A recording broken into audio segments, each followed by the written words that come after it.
J'adresse à la France, pays hôte, et au mouvement olympique mes meilleurs vœux de succès pour ce rendez-vous de l'excellence sportive mondiale et de la fraternité humaine. En nous réunissant ici sous le sceau, sous la bannière de l'olympisme, nous faisons vivre toute la tradition antique de la trêve olympique, célébrant les idéaux de paix, de sécurité et de compréhension mutuelle entre les peuples. Cette tradition nous rappelle que le sport n'est pas que compétition. Il est aussi une humanité qui rassemble les peuples au-delà de leurs frontières et de leurs différences.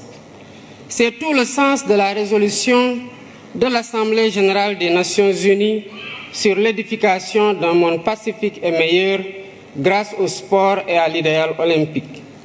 Cependant, force est de constater que l'idéal olympique est aujourd'hui mis à rude épreuve par la tragédie de la guerre, de la violence sous toutes ses formes et des inégalités sans cesse croissantes au sein et entre les nations.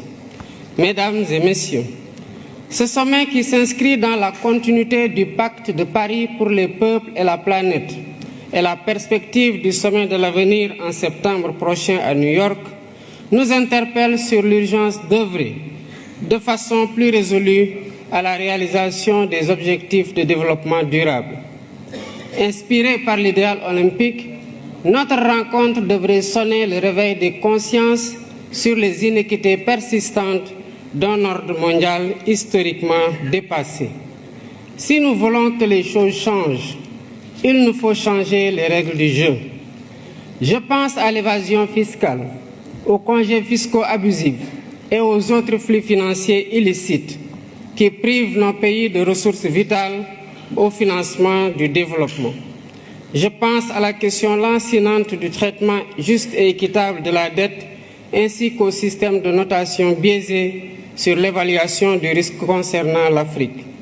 Je pense aux conditions inéquitables de la transition énergétique, quand certains partenaires interdisent le financement à l'étranger de sources d'énergie fossiles, y compris le gaz, alors qu'ils continuent d'utiliser eux-mêmes des sources beaucoup plus polluantes comme le charbon.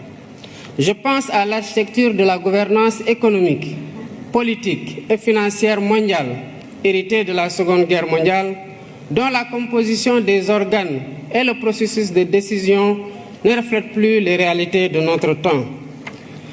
À maintes reprises et à juste titre, le secrétaire général des Nations Unies a alerté sur le risque de fragmentation d'un système international obsolète et non inclusif. À l'évidence, un système qui perpétue le statu quo et ignore les besoins légitimes de sa grande majorité crée les germes de sa remise en cause et la recherche de voies alternatives.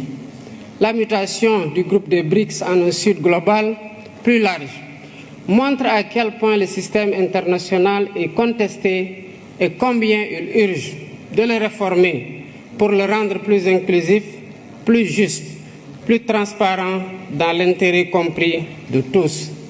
La réforme est possible si nous y mettons la volonté politique nécessaire.